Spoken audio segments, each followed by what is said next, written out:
Hi guys, I just wanted to go ahead and get some information for you to make sure that you're building an understanding of photosynthesis. Before you start the lesson, go ahead and pause the video and read through the learning target so you know what is expected of you when you are finished with the next lessons over the next few days. We started out the lesson by looking at a few pictures. We made some observations. We asked some questions. Make sure you had a chance to put things in your notebook. A few of the observations that were key for your understanding is that the tree is huge. If you look at the scale between the people standing in front of the tree and the trees in the background, you'll notice that this tree is enormous. You might even have questions such as, how did the tree get so big? What is the tree made of? Is it something special? Is it even real? You might have asked the question about, why is there no grass around the tree?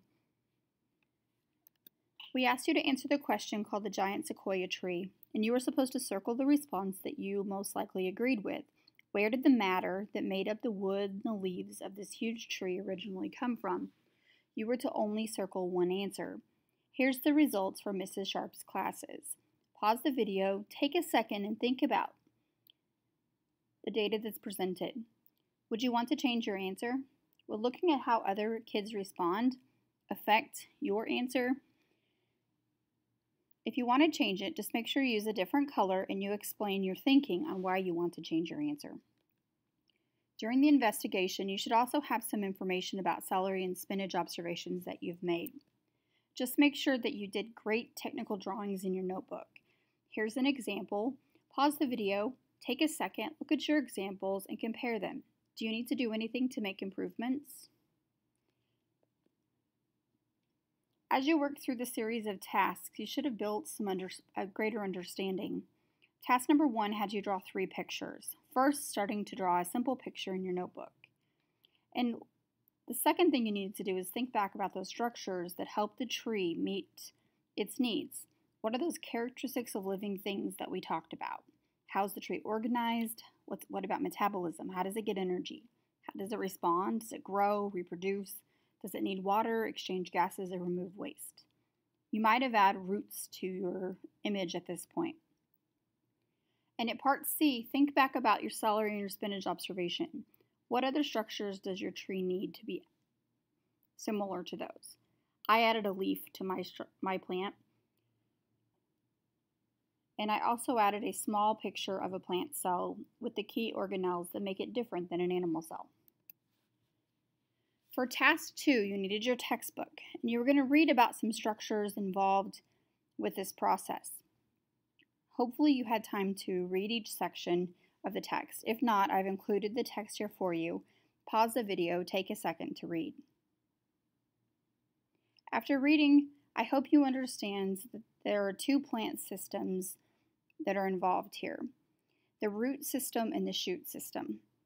From this, hopefully you added to your diagram and took a couple notes about carbon dioxide entering through the leaves, and then how water enters the plant up through the roots into a system that carries it all the way to the leaves.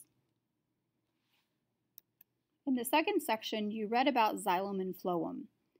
It's great to look at the images that are provided and read through the captions.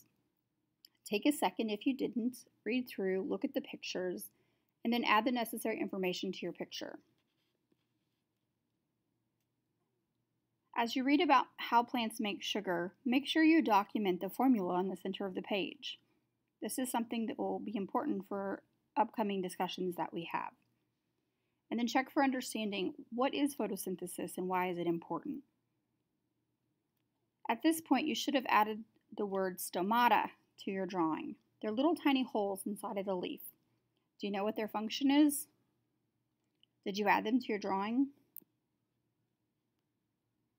In the last section of the book, you're going to read about how the stomata work. If you notice in the diagram, they're drawn at 214 magnification. Did you see such openings in the back of your spinach leaf? Do you need to grab another piece of spinach and look at it more closely under the microscope? If so, just talk to your teacher. The textbook always provides some great graphics. Go ahead and look at the next couple of graphics and read information to help you understand them. Again, pause the video if you need more time. Task 4 is going to be really important for helping you understand and answer that question we did at the beginning of the show about the large sequoia tree. Please make sure that you understand the chemical energy involved and how the cells capture the light from the sun. I'd spend a few extra minutes on this part of the test. What is starch? Do you remember using starch in our other investigations? Take a few minutes, look at the diagram. This is probably the one that's most important in this entire chapter. Then double check your drawing to make sure you have everything that I did.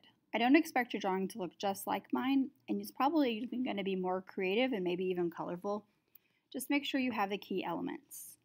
When you're finished, talk to me or your teacher, and then we're going to go over what you have and we're going to ask you a few questions. Then you'll be able to start the elaboration activity, and you're going to do an experiment on the rate of photosynthesis in Elodia. When that's finished, you're going to complete another experiment using some sensors. We will help you set them up. Just make sure that you've answered all the questions in the simulation before you get help setting it up.